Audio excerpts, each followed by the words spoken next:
જય શ્રી કૃષ્ણ મિત્રો, આજે હું તમારી સાથે કેરીની એવી રેસીપી લઈને આવી છું જેમાં તમે એક જ રેસીપીમાંથી કેરીની મેંગો ફ્રૂટી, કેરીની લસ્સી, કેરીનું આઈસ્ક્રીમ કે કેરીની કુલ્ફી બનાવી શકો છો।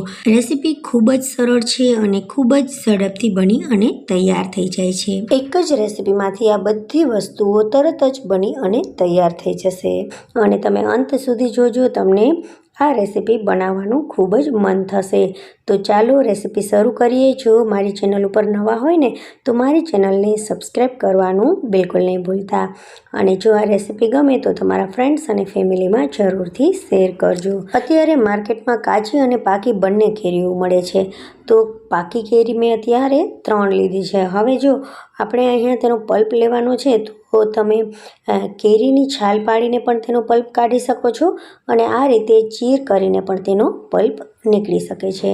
તો જે પણ રીતથી તમને પલ્પ કાઢવાનું પસંદ હોય એ રીતથી તમે પલ્પ કાઢી શકો છો। અહીંયા મેં ચીર કરી લીધી છે અને હવે આપણે ચીરને ચમચીની મદદથી અંદરથી તેનો પલ્પ કાઢી લઈશું।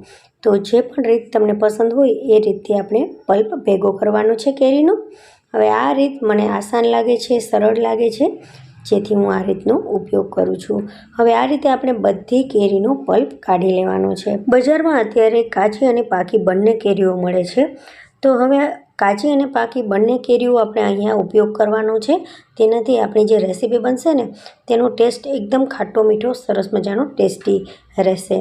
તો અહીંયા 2 કાચી કેરી લીધી છે, તેની પણ આપણે છાલ કાઢી લીધી છે અને તેને પણ નાના નાના ટુકડાઓ કરી લીધા છે।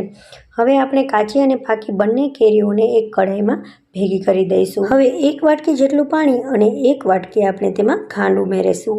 હવે આ કઢાઈને ગેસ ઉપર રાખી અને ગેસની ફ્લેમને ધીમી રાખી ગેસ ચાલુ કરી દઈશું અને ધીમે ધીમે બંને કેરીને આપણે પાકવા દઈશું।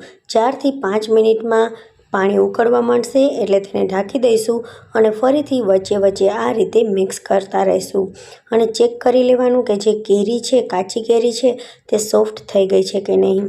કાચી કેરી સોફ્ટ થઈ જાય પછી આપણે તેને ગેસ ઉપરથી ઉતારી અને ઠંડુ થવા દઈશું। મિક્સી જારમાં તેને ક્રશ કરી નાખીશું અને રસ તૈયાર કરી લેશું। કેરી ઠંડી થાય પછી જ આપણે મિક્સી જારમાં નાખી અને રસ તૈયાર કરવાનો છે। આ રસને 1 થી 2 મહિના સુધી ફ્રીજમાં સ્ટોર કરી શકાય છે। આ રસમાંથી મેંગો લસ્સી, મેંગો કુલ્ફી કે મેંગો આઈસ્ક્રીમ બનાવી શકાય છે અને મેંગો ફ્રૂટી પણ બનાવી શકાય છે। તરત જ બની અને તૈયાર થઈ જાય છે।